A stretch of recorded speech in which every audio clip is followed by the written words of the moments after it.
ప్రతి ఒక్క విద్యార్థి కష్టపడి చదవాలి, మీకు మా సహకారం ఉంటుంది. ఉపాధ్యాయుడి పదవి విరమణ సభలో మునుగోడు శాసనసభ్యులు కోమటిరెడ్డి రాజగోపాల్ రెడ్డి మాట్లాడుతూ మునుగోడు నియోజకవర్గం యాదాద్రి భువనగిరి జిల్లా చౌటుప్పల్ మున్సిపాలిటీలోని తంగడపల్లి ఉన్నత పాఠశాలలో తెలుగు ఉపాధ్యాయుడిగా పనిచేస్తున్న మోటే సత్తయ్య మాస్టర్ పదవి విరమణ కార్యక్రమంలో పాల్గొన్నారు. కార్యక్రమంలో జ్యోతి ప్రజ్వలన చేసి అనంతరం మోటే సత్తయ్య దంపతులను సన్మానించారు. మంచి పని చేసే వాళ్లను, మంచి మనుషులను గౌరవించుకోవాల్సిన బాధ్యత మనందరిపైన ఉందని, దాంట్లో భాగంగానే ఈ కార్యక్రమానికి హాజరయ్యానని తెలిపారు. ప్రభుత్వ పాఠశాలల్లో విద్యార్థుల సంఖ్య తగ్గుతున్న విషయంపై ఆవేదన వ్యక్తం చేశారు. ఇప్పుడు సమాజంలో పెద్ద పెద్ద స్థాయిలలో ఉన్న వాళ్ళంతా ఒకప్పుడు ప్రభుత్వ పాఠశాలలో చదివిన వాళ్ళేనని గుర్తు చేశారు. ఉపాధ్యాయుడు మోటే సత్తయ్య మాస్టర్ అనుభవాన్ని, సేవలను వినియోగించుకుంటామని తెలిపారు.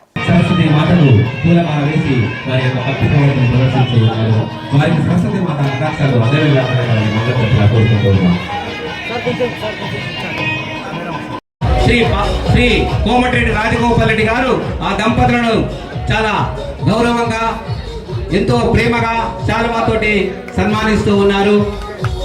వారి గట్టిగా ఒకసారి అందరూ కూడా చప్పట్లు కొట్టాలి.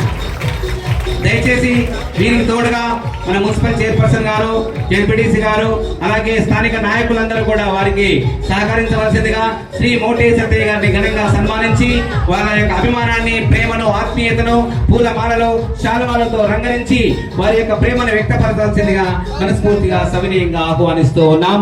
శ్రీ మోటే సత్తయ్య గారికి నా అమితమైనటువంటి ప్రేమను శాలువా.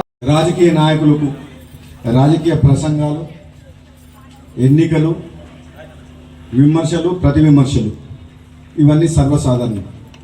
కానీ సమాజంలో మంచి పనులు చేసే వాళ్ళకు, ముఖ్యంగా విద్య, వైద్య విషయంలో ప్రభుత్వ రంగంలో ఉంటూ చాలని జీతాలతో ఒక కమిట్మెంట్ తోటి సమాజం కోసం పనిచేసే వాళ్ళని గౌరవించాల్సిన బాధ్యత రాజకీయ నాయకుల మీద, సమాజంలో ఉన్న మేధావుల మీద, మా అందరి మీద ఉన్నది. అందులో భాగమే ఈరోజు నేను ఇక్కడికి రావడం జరిగింది. వీళ్ళు కాదు, నేను చాలా బిజీగా ఉన్నానని చెప్పొచ్చు, కానీ మనసు ఉంటే మార్గం ఉంటుంది అన్నట్టు మంచి పనులు చేసే వాళ్ళని, మంచి వ్యక్తుల్ని గౌరవించుకుంటే తప్పకుండా సమయం దొరుకుతుంది.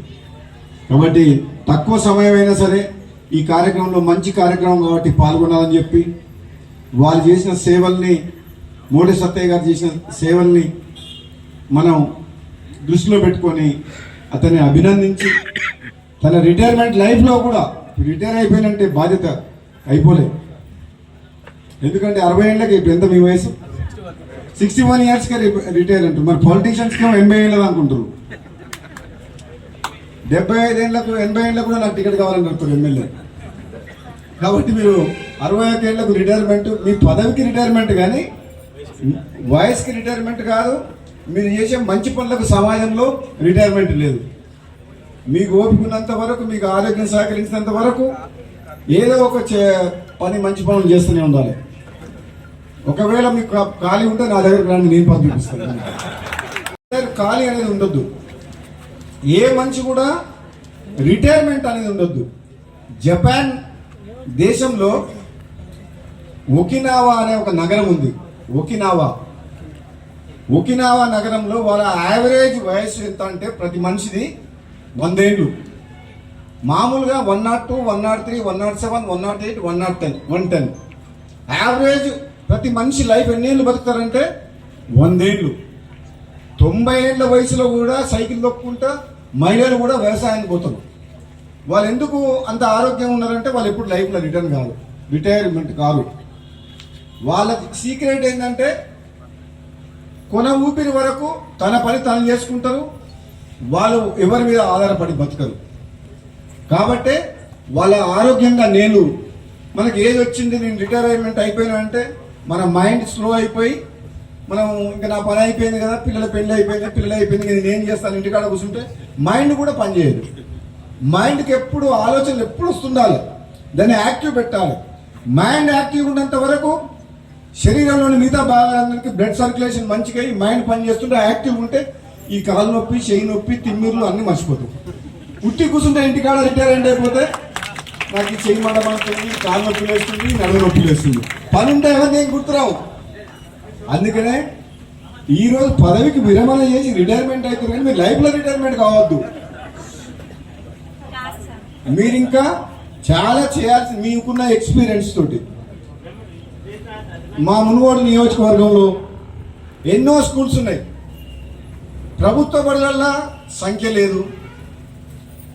తల్లిదండ్రులు పేదలు ఎంతో కష్టాలు పడి రిక్షా దొక్కి ఆటో నడిపి అరటిపండ్ల బండ్లు అమ్మేటోళ్ళు కూడా కాన్వెంట్ స్కూళ్ళకు మా పిల్లల్ని పంపించాలి, పెద్ద చదువులు చదివించాలి, ఇంగ్లీష్ మీడియం చదివించాలి, మా పిల్లలు పెద్దోళ్ళు కావాలి, మీ పడ్డ కష్టాలు మా పిల్లలు పడొద్దని చెప్పి తల్లిదండ్రులు కోరుకుంటారు.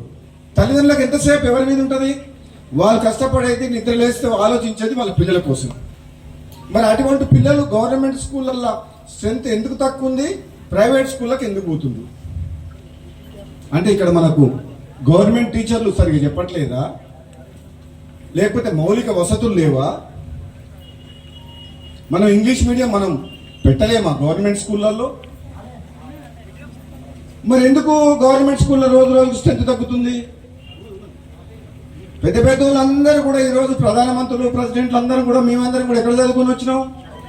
ఒకటో తరగతి నుంచి 7వ తరగతి వరకు బ్రాహ్మణ వెలంల గ్రామంలో పల్లెటూరులో 7వ తరగతి వరకు తెలుగు మీడియంలో చదువుకున్నా నేను.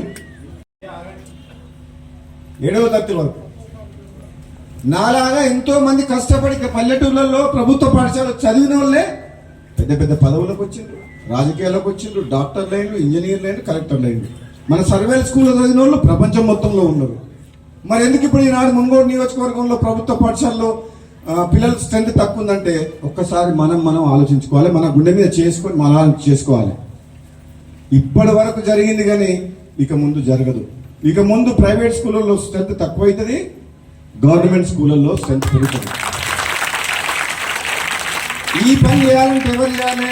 ఒక రాజగోపాల్ రెడ్డి అనుకుంటే కాదు, ఒక ప్రభుత్వం అనుకుంటే కాదు, మనమందరం అనుకోవాలి. ఇక్కడ ఉన్న ప్రతి ఒక్కరం కూడా అనుకోవాలి. రిటైర్ అయిన టీచర్లు, రిటైర్ కాని టీచర్లు, పనిచేసే టీచర్లు, సమాజంలో బాధ్యత ఉన్న ప్రతి ఒక్కరు అనుకోవాలి. గవర్నమెంట్ స్కూళ్ళల్లో పేదలకు అన్ని రకాల వసతులు కల్పించి ఉత్తమమైన విద్యను అందించి విద్యార్థులను తీర్చిదిద్దాలి.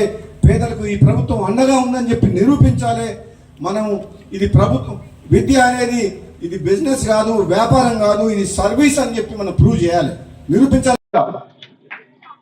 అందుకనే ఈ రోజు నేను ఇక్కడికి వచ్చిన, ఈ మాట మంచి మాట చెప్తామని.